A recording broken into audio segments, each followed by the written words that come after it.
Hey everybody, it's Doug.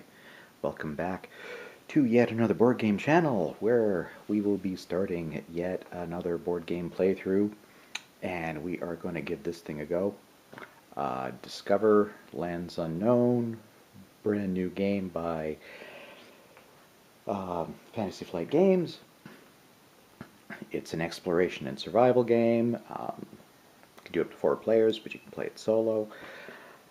And interesting thing about this game is nobody else in the entire world will ever have this exact game.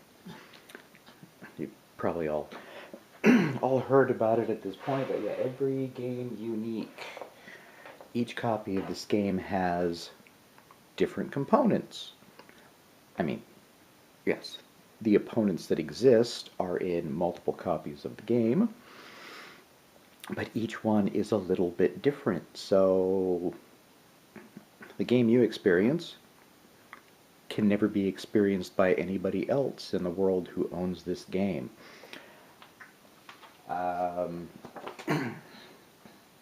It even comes with, well, there are 6 different types of terrains possible, and you just get 2 in each one, which each come with their own little set of rules. My copy, I got desert terrain, as you can see, and snowy mountain terrain, which I thought was a cool combination.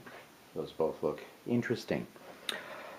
I have yet to play this. This is going to be a learning experience for us all.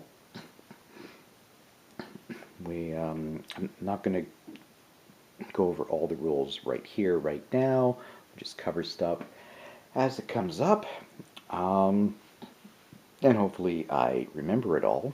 It doesn't seem terribly complex. Or, well, good complex. It doesn't seem terribly complicated. But we'll see how things interact with each other. I think the best way to start covering it is we will just go into setup, and depending how long that takes, we might do a round or two. Let's get into it. So the first thing one does for the game is there are 5 scenarios, and you have to choose a scenario, and yes, as recommended, we are going to start with scenario 1. You can see there's rather a lot of cards here with different scenarios and their stages. So I've taken out all these scenario 1 cards.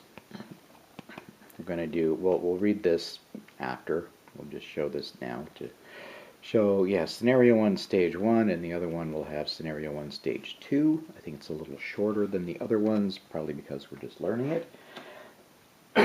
So because we are doing scenario 1, that means, as it points out here, we are using the desert terrain. That's for scenarios 1, 2, and 5. 5 looks like it's different. It's actual directly cutthroat competitive to see who can survive, and it can happen on either map. But we won't be doing that. Scenario 1. If there were more than one player, we would assign the tribe leader token. There's our first player token.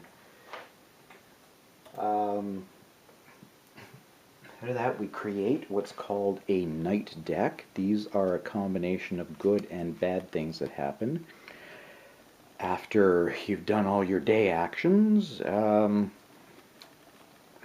assuming that the 4 blue ones on top are a little friendlier than the 6 red ones on the bottom.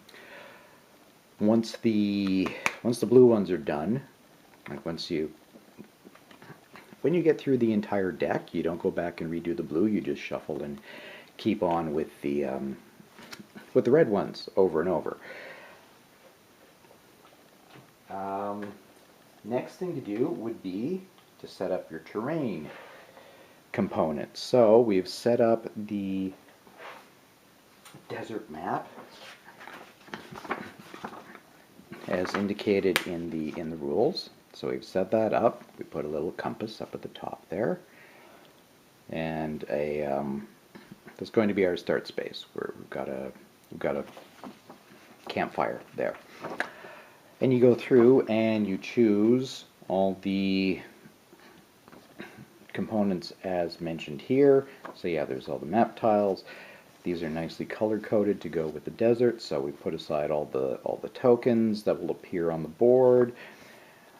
For this, we just use cards 1 through 60. There are a lot of duplicates because it is somewhat randomized. I think some of them might be different than others. I'm not sure. Right, a range of enemy cards. Crafted item cards. We can make things in this. Projects, those are the things that we can make. We just use the blue cards in this one. There's a smaller set of more advanced ones. Our threat deck, which sometimes the night card will take us to get us to pull from, we use the blue one. And I had to go through and get rid of extra copies of cards number 3 and 5.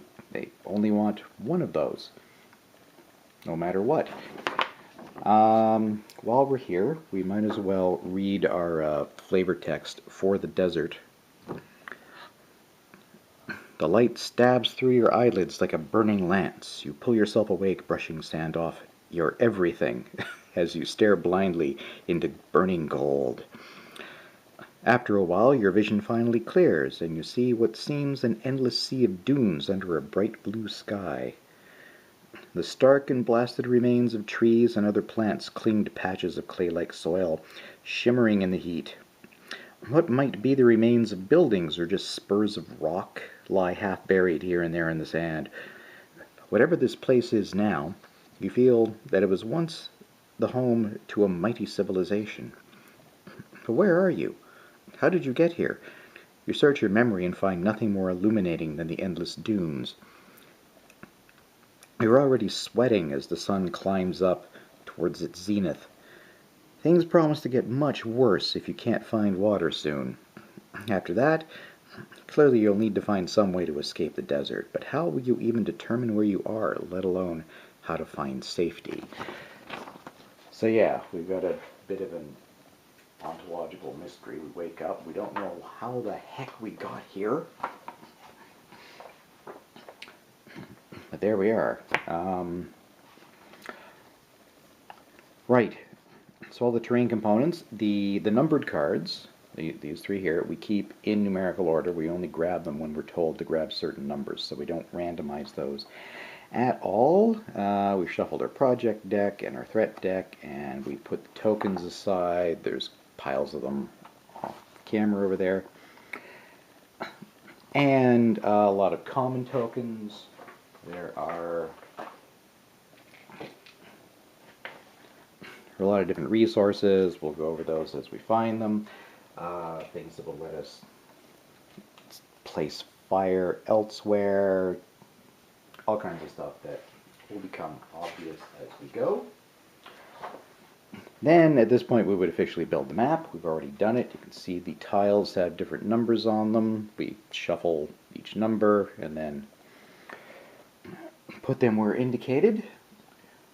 Now, we need to assign characters. So it comes with 12 characters, again, randomly chosen for this particular box. If you have a copy, you'll get 12 different characters. Well, I mean, there might be some in common, but you'll get 12 characters.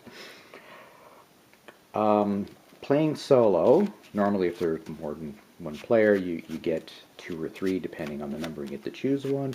So playing solo, we choose 4 character cards, and we get to decide which one we choose. We work with 1, 2, 3, 4. Let's have a look. So we have Mike Martin, the chef, and there's oh yes, you'll get to see some of the more interesting ones. The types of people they are totally, utterly, wonderfully random. So if we choose Mike Martin, the chef, I hope no one filled up on bread because I have a treat for you. He can use 1 stamina, that's what we use to do actions. At a fire, spend 1 meat to gain 2 food, once per day. Patty Pingler, the Girl Scout. Yes, you might be, there's like a Girl Scout dumped in the middle of the desert. What's going on?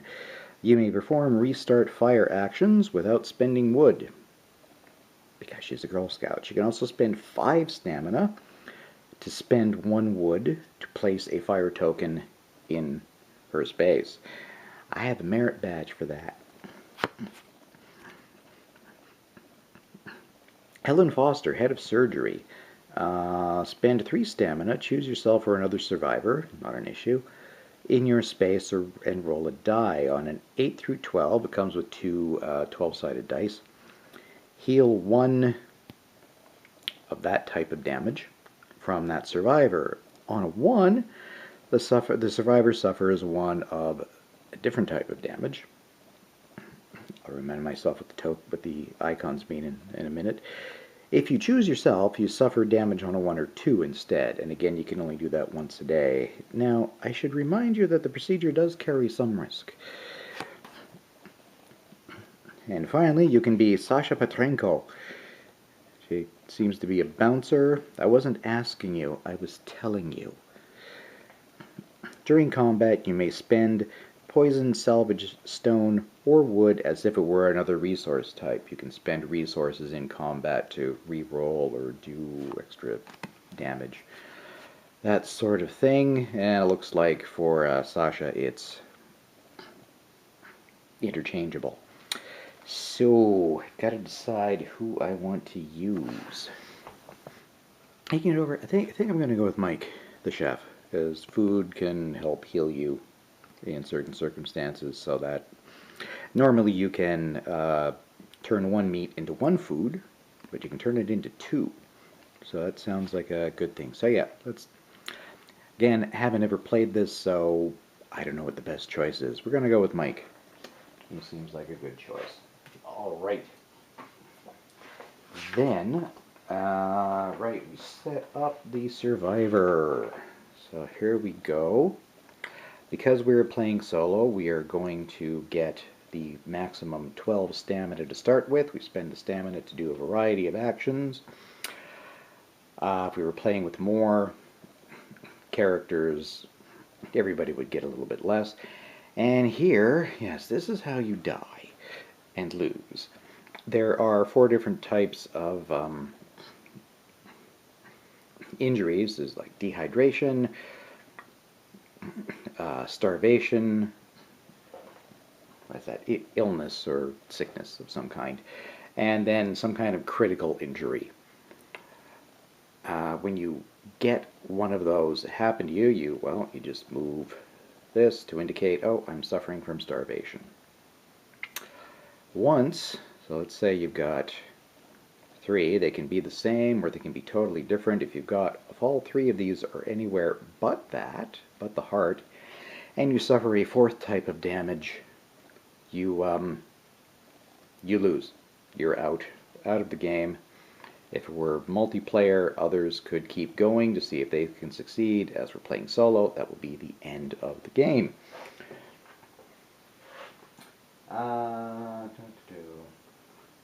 Right, we get 1 food and 1 clean water resource. Water can also be dirty, but we're going to take the nice clean side. And food, as you can see on the other side, we have just generic uncooked meat, which you can turn into food. So we start with 1 each of those, which will help us for a couple of things.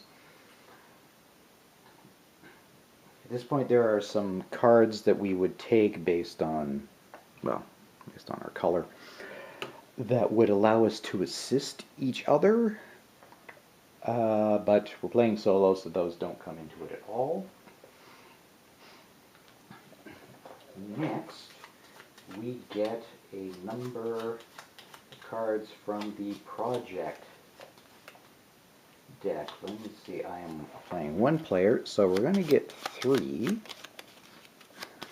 of these. These are 3 things we will be able to craft, assuming we have all the resources. So that's going to stay with us. We could make a sling, which counts as a weapon.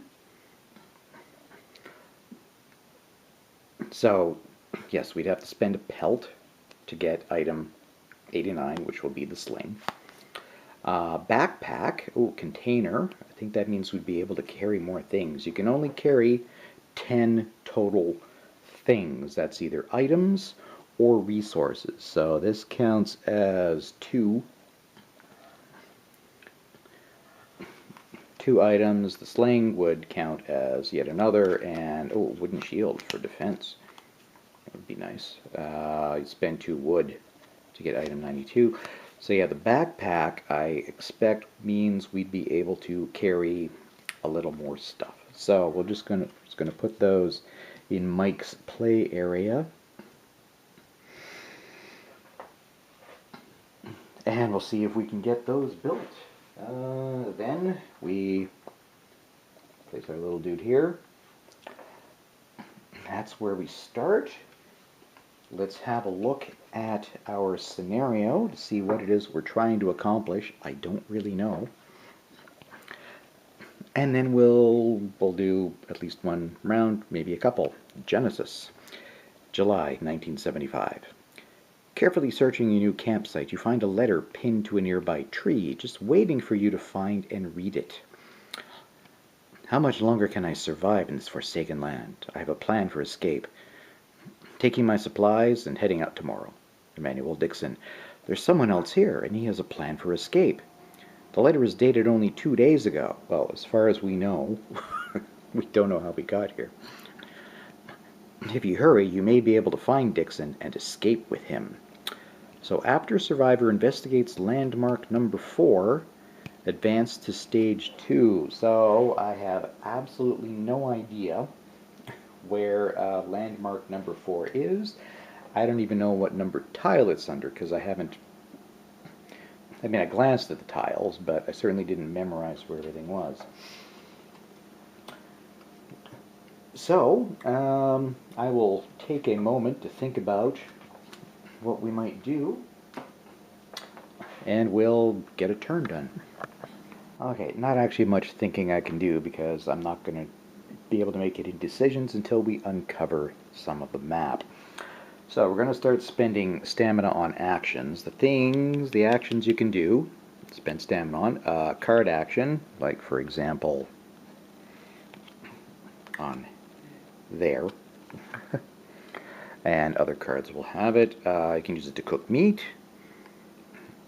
You can craft, gather, investigate, loot, move and gather.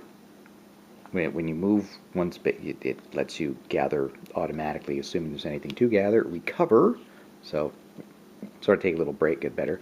Restart a fire, scout, and trade, which won't happen in this.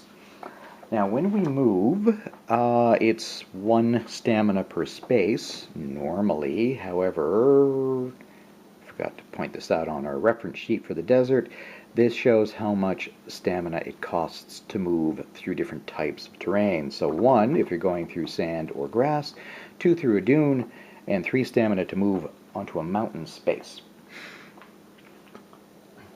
I'm going to start, we're going to spend, oh yes, by the way, yes, we do start with a, we have a little fire icon here, so we do have a fire there, if we need it.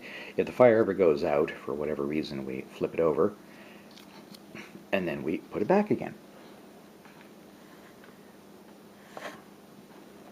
So we have spent 1 stamina, down to 11 to move that 1 space, because that's sand. Now we're going to spend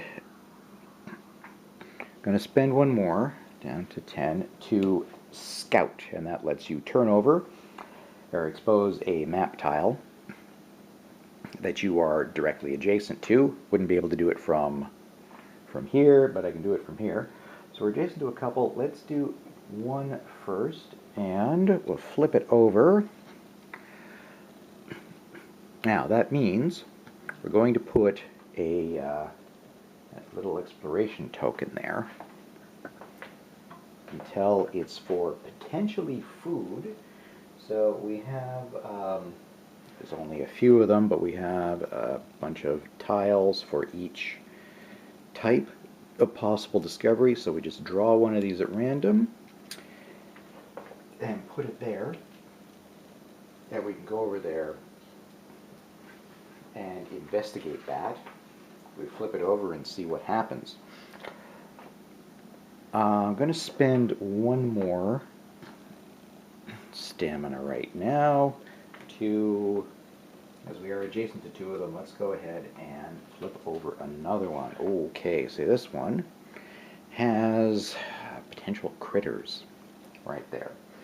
But you can sometimes get good stuff from critters, I'm assuming. You can probably get good stuff and bad stuff. Whoop, that might be over. So as you can see, it means, yeah, there's some wildlife in the area. So, well, yeah, let's go ahead and just double checking my actions, see if anything costs anything strange. Investigate. Pretty much, most things are one stamina by default, unless otherwise pointed out.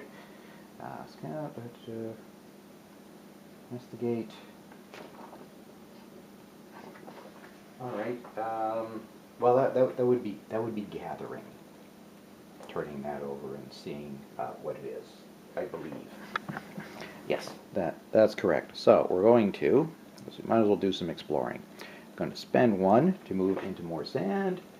Then we are going to spend one more, which will allow us to move and gather. Move in there. And yes, it seems to still be sand. So we are going to flip this over as part of that action and see. Oh, okay, we got food. So we keep this. This counts as one of these tokens. We don't actually take a token from the supply. This acts as a token. So we have plenty of food. Well, going to do a little bit more exploring. 6 to move there. Down to 5. 2, we're going to scout. Ooh, look at that. There's a pyramid. As well as some potential wood.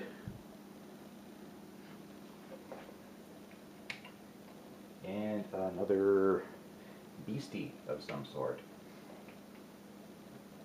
I don't know, I'm tempted to just go for the pyramid, get some stuff happening. Because yeah, I want to experience adventure. Well, we could pass through here and see what happens. Okay, we're going to spend one. I'll get us down to 4. You don't have to spend everything. You can save it up for the next day, because sometimes you'll get stamina back at the end of the day, sometimes you won't. But yeah, we're going to go for it. We're going to move and gather and hope we don't have to fight anything terrible. Okay, so here we go. We turn it over. There is a critter there. Might as well experience it all first turn. Whoop. So we're going to put this aside. Put this into a discard pile, and you can see that, well, if it would just focus, we're going to take out card number 61, which looks kind of like a Komodo dragon. So let me just put that there. And, oh, there we are. That's nice. It's right on top. So we're going to encounter a monitor lizard. This lizard has a color of sun-baked rock, all scales and dangerous teeth. So if we defeat it, we'll get a meat and a pelt out of it.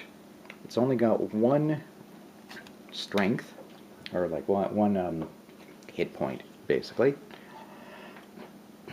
So we're not going to have to worry about it retreating. If you fight a monster, they call them monsters, even though it's a real critter, and you do damage to them, but it doesn't kill them, they actually retreat in a random direction. They run away.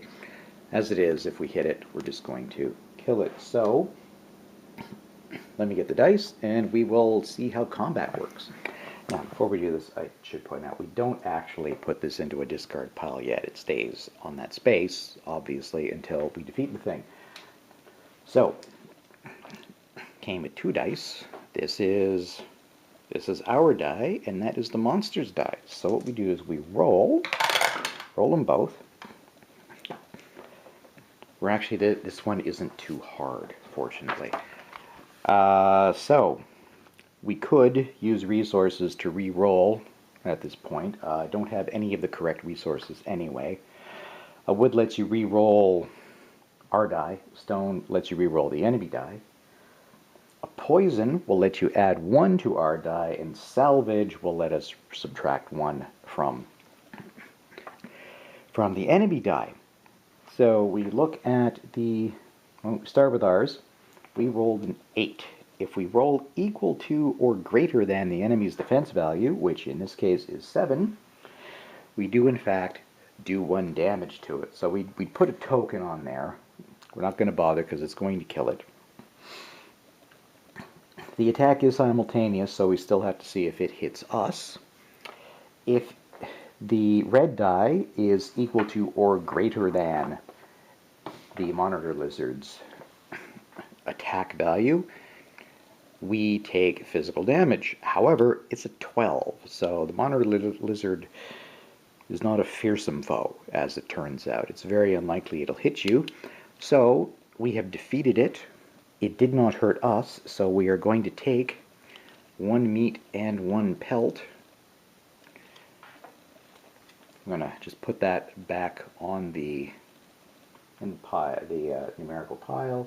Now we're going to discard this. We're going to get a meat, and a pelt. Which is good. We could actually use that pelt to make ourselves a sling. But I'm going to see what happens on our next action first. So there we go. Our first combat, aced it. Back to the board and see what else we're going to do. Alright, we've got 3 left. I want to look at that pyramid, so we're going to spend 1 to move. Now, does the move count? When we move in, does it just happen? No,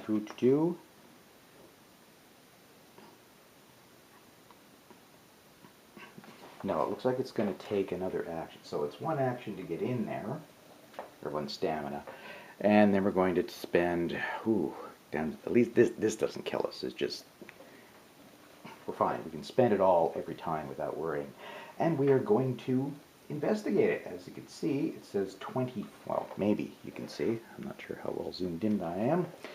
It says number 24 on it, so we're going to go through Exploration deck and reveal card 24. Let's see what happens. Pyramid. This massive stone tomb is still intact. Hieroglyphs cover the walls, and a white skull is painted atop them. Lovely. Roll a die. On a 10 through 12, we resolve exploration card 56. Alright. So I think we could keep doing this over and over until we finally hit success. So we want 10 or better to see. Nope, we got a 6. Could try once more. However, I'm going to hold off for now. Just going to put that card back because that's technically what you should do. I'm going to go ahead and, yeah, let's go for broke on our first turn. We're going to use our last stamina, so we can't do any other actions. And we're going to go ahead and spend that pelt. I mean, we might as well, because we can, to make a sling. So we're going to take item 89, which is right on the top. That's handy. Sling, weapon. When you craft this card, place 1 counter on it. Okay, just some generic counters here that'll be used for a number of things. After rolling dice in combat, you may spend 1 counter from this card or 1 stone to apply +3 to our roll. You can only use it, I mean, we keep it. Might be able to recharge it, so we're going to spend our pelt to get that. I mean, 1, 2, 3, 4. We are at 5 capacity of our 10. And maybe I should have saved the pelt to work on a backpack, but no. We're committed. Now we get to take a replacement project card, so we've always got 3. Flint, which counts as fire. So use rock to get item 94. That is everything we can do during this day phase, which means we're going to have our first night phase and see what kind of stuff we encounter there. Alright, now looking at the cards briefly earlier, there are a lot of things that can happen on this. We do it all. Hunger. Each survivor either spends 1 food or suffers 1 starvation damage. Well, let's just go ahead and spend that token we picked up earlier. Put that in a discard pile, and we do not suffer the damage. Then, light sleep. Each survivor gains 7 stamina.